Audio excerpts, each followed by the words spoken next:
Good morning, student, and good morning to all of the viewers who are watching my video. Today we will discuss here about electricity. तो बच्चों, आज हम यहाँ पे कक्षा 10 जो भौतिक विज्ञान का 12वां चैप्टर है उसके बारे में आज हम यहाँ पे अध्ययन करेंगे। विद्युत के बारे में आज हम यहाँ पे अध्ययन करेंगे कि विद्युत क्या है। तो सिंपल सी भाषा में यदि आप जानते हैं विद्युत के बारे में, आप जानते हैं विद्युत विद्युत मीन्स बिजली, आप जिसे आप कहते हैं। तो बिजली क्या है, बिजली जो है वो कैसे पहुंचती है, क्या होता है, किस प्रकार से एक स्थान से दूसरे स्थान तक इसको पहुंचाया जाता है। तो बिजली आपने देखा होगा कि पानी से जो है वो बिजली तैयार की जाती है, पावर हाउस में बिजली तैयार की जाती है। पावर हाउस से जो है वो किसके द्वारा, जो वायर होते हैं, तार होते हैं, तार के द्वारा बिजली को जो कहां पहुंचाया जाता है, घरों तक पहुंचाया जाता है।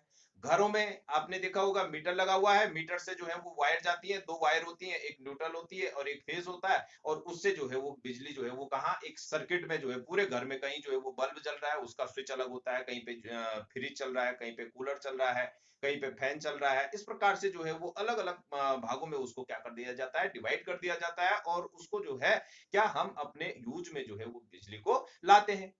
अब बात आती है कि बिजली क्या है। तो सिंपल वे में यदि हम समझे कि बिजली क्या है, in a simple way we can say study of charges, study of charges is called electricity. Charges, अब चार्ज जो है, चार्ज आप जानते ही हैं, चार्ज बोलते हैं आवेश के लिए। चार्ज किसे कहते हैं, आवेश। तो study of charges is called electricity. ये साधारण सी भाषा में जो है हम किसकी परिभाषा दे रहे हैं, विद्युत की परिभाषा दे रहे हैं कि विद्युत क्या है उसको समझने के लिए कि क्या है, चार्ज का अध्ययन या आवेश का अध्ययन ही जो है वो क्या है, विद्युत है। तो यहाँ पे मैंने लिखा है विद्युत के बारे में, लिखा है इलेक्ट्रिसिटी के बारे में, लिखा है कि इलेक्ट्रिसिटी क्या है, आवेश का अध्ययन जो है वो क्या कहलाता है, इलेक्ट्रिसिटी कहलाता है।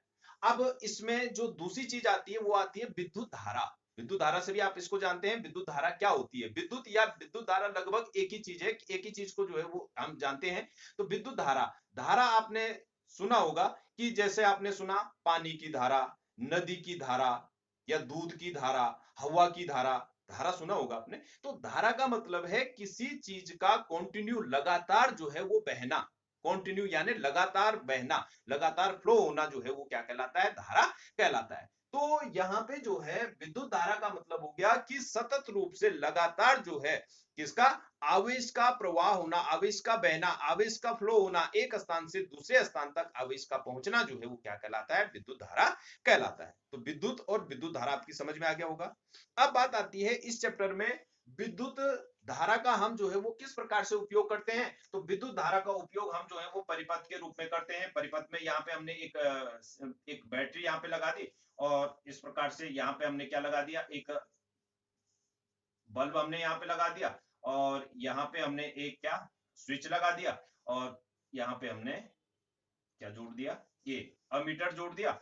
और उसके बाद जो है क्या, या ये पॉजिटिव हो गया, ये क्या हो गया, नेगेटिव हो गया। यहां से जो है इस प्रकार से जो है वो क्या, जैसे ही हम इस स्विच को क्या करेंगे, ऑन करेंगे, तो जैसे ही स्विच ऑन होगा तो यहां से विद्युत जो है वो क्या होगी, आवेश का फ्लो होगा, आवेश आगे बहेगा और विद्युत, ये जो बल्ब है, ये बल्ब जो है वो जलना शुरू हो जाएगा, बल्ब जलना शुरू हो जाएगा। तो इस प्रकार से एक परिपथ बन गया, उसका एक परिपथ जो है, इसको हम सिंपल से रूप में हम एक परिपथ इसको हम कह सकते हैं। अब आती है बात कि विद्युत धारा की बात आती है या विद्युत की बात आती है कि विद्युत जो है वो कितने प्रकार की होती है। तो विद्युत जो है वो दो प्रकार की होती है। एक है स्टैटिक इलेक्ट्रिसिटी और दूसरा है करंट इलेक्ट्रिसिटी। एक है स्टैटिक इलेक्ट्रिसिटी और दूसरा है करंट इलेक्ट्रिसिटी। स्टैटिक को बोलते हैं स्थैतिक, स्टैटिक इलेक्ट्रिसिटी को जो है वो किस नाम से जानते हैं, स्थैतिक, और करंट को चालू। ठीक है, तो ये हो गया स्थैतिक विद्युत या स्थैतिक विद्युत धारा हम बोल सकते हैं, और दूसरे को क्या बोल सकते हैं हम, चालू विद्युत या चालू विद्युत धारा। दो प्रकार की विद्युत धारा यहाँ पे हो गई। अब पहला वाला जो है वो स्टैटिक, जो पहला वाला क्या है, स्टैटिक इलेक्ट्रिसिटी। तो स्टैटिक इलेक्ट्रिसिटी में क्या होता है कि जो चार्ज है वो फ्लो नहीं होता है, एक स्थान से दूसरे स्थान तक जो है वो चार्ज गति नहीं करता है। स्टैटिक में जो चार्ज होता है वो रेस्ट पोजीशन में होता है। चार्ज कौन सी पोजीशन में होता है, रेस्ट पोजीशन में होता है। तो इसको हम कह सकते हैं study of charges whenever it is in rest, यानी study of charges at rest position.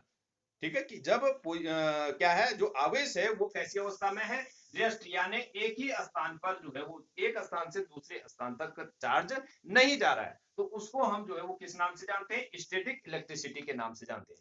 जबकि जो दूसरा वाला जो है करंट इलेक्ट्रिसिटी या चालू विद्युत धारा जिसको हम कह सकते हैं, इसमें क्या होता है कि यहाँ पे जो आवेश होता है, जो चार्ज होता है, वो क्या करता है, एक पॉइंट से दूसरे पॉइंट तक जाता है। तो यहाँ पे हम उसको कह सकते हैं, in a simple way we can say that study of charges whenever it is in motion, कि जब जो चार्ज जो है वो मोशन यानी गति की अवस्था में है, तो उसे हम जो है वो किस नाम से जानते हैं, करंट इलेक्ट्रिसिटी के नाम से हम उसको जानते हैं। अब थोड़ा सा हम स्टैटिक इलेक्ट्रिक, सबसे पहले हम यहाँ पे जो है वो स्टैटिक इलेक्ट्रिसिटी को ले लेते हैं, STATICELECTRICITY, static electricity. Static electricity जैसे आपने देखा होगा कि आपके पास यदि कोई स्केल है, प्लास्टिक की स्केल है, आप यदि उस प्लास्टिक की स्केल को क्या करते हो, सूखे बालों से आप उसको रगड़ते हो, और कागज के जो छोटे से टुकड़े हैं, कागज के छोटे टुकड़ों को आप यदि उसको उस स्केल को आप छोटे छोटे टुकड़ों के पास ले जाते हैं, तो उनमें वो कागज के टुकड़े उसको वो क्या करता है, अपनी ओर खींचता है। तो यहाँ पे क्या हो रहा है कि यहाँ पे जो है उसमें रगड़ने से जो है उसमें आवेश उत्पन्न हो गया, उसमें एक आवेश आ गया, जिससे कि वो छोटे छोटे जो पार्टिकल हैं, छोटे छोटे जो कागज के टुकड़े हैं, उनको अपनी ओर क्या कर रहा है, आकर्षित कर रहा है, अपनी ओर खींच रहा है। तो ये जो है किसके बारे में है, स्टैटिक इलेक्ट्रिसिटी के बारे में है। अब यहाँ पे क्या होता है कि जैसे ये ऐसा क्यों होता है, ये इसलिए होता है, ये क्या है, ये स्केल है, और दूसरा क्या है, ये बाल है, सूखे बाल हैं। अब कोई भी चीज है, ये आप जानते हैं केमिस्ट्री में आपने पढ़ा है, कोई भी चीज है वो बहुत छोटे छोटे जो है वो परमाणुओं से मिलकर के बना हुआ है। तो सबसे छोटा पार्टिकल यदि हम इस स्केल का कहें, तो सबसे छोटा पार्टिकल इसका क्या हो गया, एटम हो गया। और ये भी जो है, जो बाल हैं, ये भी छोटे छोटे एटमों से मिलकर के बने होंगे, परमाणुओं से मिलकर के बना होगा। अब परमाणु आप जानते हैं कि परमाणु के अंदर क्या होते हैं, इलेक्ट्रॉन भी होते हैं, दूसरा प्रोटॉन भी होते हैं, और तीसरा न्यूट्रॉन भी होते हैं। तो परमाणु है वो इलेक्ट्रॉन, प्रोटॉन और न्यूट्रॉन, तीन चीजों से मिलकर के बना हुआ है। अब इलेक्ट्रॉन है, इन पे जो है वो कौन सा आवेश होता है, नेगेटिव आवेश होता है। जो प्रोटॉन है उन पे पॉजिटिव आवेश होता है, और जो न्यूट्रॉन है इन पे कोई भी आवेश नहीं होता है, कोई आवेश नहीं होता है। अब बात आती है यहाँ पे कि यहाँ पे क्या होता है, जब हमने जो स्केल है, स्केल को सूखे बालों से रगड़ा, तो उस स्थिति में क्या होता है कि उसमें उसके जो क्या है, उसका जो परमाणु है, परमाणु जो है वो इसमें जितने प्रोटॉन होते हैं उतने ही क्या होते हैं, इलेक्ट्रॉन भी होते हैं। इलेक्ट्रॉन और प्रोटॉन बराबर मात्रा में होते हैं। जब हम इसको क्या करते हैं, रगड़ते हैं, तो बालों से जब हमने इसको रगड़ा, तो उस स्थिति में जो है वो क्या हो जाता है, ये अनबैलेंस हो जाता है। अनबैलेंस का मतलब है कि या तो इससे इलेक्ट्रॉन जो है वो बालों में जा सकते हैं, या बालों से इलेक्ट्रॉन जो है वो इसमें मूव कर सकते हैं। एक दूसरे में जो है वो इलेक्ट्रॉन क्या कर जाते हैं, मूव कर जाते हैं रगड़ने से। ठीक, तो उस स्थिति में क्या होता है कि यदि यदि यहाँ पे जो स्केल है, स्केल को हमने रगड़ा, और इसमें जो है वो क्या है, प्रोटॉन भी उतने ही है और इलेक्ट्रॉन भी उतने हैं। ये क्या है, प्रोटॉन है, और ये क्या है, इलेक्ट्रॉन है। यदि, और इसमें भी बराबर इलेक्ट्रॉन और प्रोटॉन है, यदि इसके इलेक्ट्रॉन जो है वो क्या कर जाते हैं, कुछ इलेक्ट्रॉन जो है वो किसमें, बालों में गति कर जाते हैं, तो उस स्थिति में क्या होगा कि इलेक्ट्रॉन जब यहां गति करेंगे, तो उस स्टेज में आप देखेंगे कि यहाँ पे इलेक्ट्रॉनों की क्या हो जाएगी, कमी हो जाएगी। इलेक्ट्रॉन यहाँ पे क्या हो जाएंगे, कम हो जाएंगे। और जब इलेक्ट्रॉनों पे कौन सा आवेश होता है, नेगेटिव आवेश होता है, तो यानी यहाँ पे नेगेटिव आवेश की मात्रा क्या हो जाएगी, कम हो जाएगी। और किसकी मात्रा बढ़ जाएगी, जो पॉजिटिव आवेश है उसकी मात्रा बढ़ जाएगी। तो यानी इस पे जो है वो कौन सा आवेश आ जाएगा, पॉजिटिव आवेश आ जाएगा, या धन आवेश आ जाएगा। जबकि जो बाल है यहाँ पे, इन पे जिनमें इलेक्ट्रॉन यहाँ गति की, तो इलेक्ट्रॉन पे कौन सा आवेश होता है, नेगेटिव आवेश होता है। और नेगेटिव आवेश होने के कारण जो है यहाँ पे नेगेटिव चार्ज जो है वो क्या हो जाएगा, बढ़ जाएगा। इन पे ऋण आवेश आ जाएगा, इन पे धन आवेश आ जाएगा।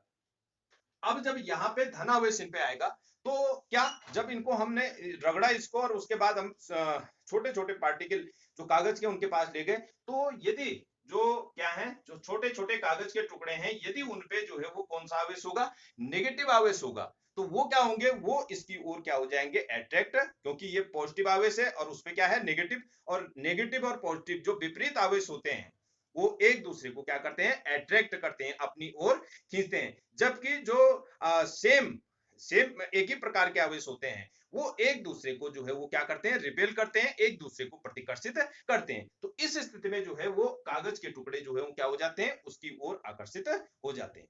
अब ये जरूरी नहीं है कि रगड़ने से जो है वो जैसे हमने किसी चीज को रगड़ा, ये जरूरी नहीं है कि जो इलेक्ट्रॉन है वो स्केल से ही उसमें जाएंगे, वहां से इलेक्ट्रॉन यहां भी आ सकते हैं। ये पॉजिटिव भी हो सकता है और नेगेटिव आवेश भी इसमें उत्पन्न हो सकता है।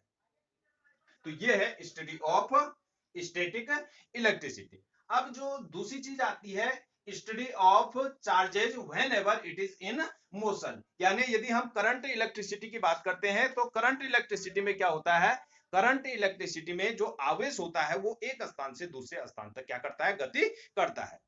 ठीक है। अब आवेश को मूव कराने के लिए, आवेश को गति करने के लिए, किसी भी चीज को गति के लिए जो है वो किसकी आवश्यकता होती है, किसी माध्यम की आवश्यकता होती है। किसकी आवश्यकता होती है, किसी माध्यम की आवश्यकता होती है, या किसी हम ये कह सकते हैं किसी मटेरियल की आवश्यकता होती है। माध्यम या कोई मटेरियल जो है उसको क्या चाहिए, गति करने के लिए चाहिए। और यहाँ पे आवेश के प्रवाह के लिए जो है वो धातु जो है वो एक अच्छा मटेरियल होता है। धातु क्या होता है, अच्छा मटेरियल होता है, जिसको हम आवेश का इसमें क्या होता है, अच्छा फ्लो होता है, तो उसको हम धातुओं को क्या कहते हैं, गुड कंडक्टर के नाम से उसको हम जानते हैं। ठीक है। तो इसमें इतना ही। आगे मैं थोड़ा आवेश के बारे में आपको बताऊंगा। अगला वीडियो जो होगा हमारा वो होगा आवेश के बारे में, कि आवेश क्या है, आवेश हम किसे कहते हैं।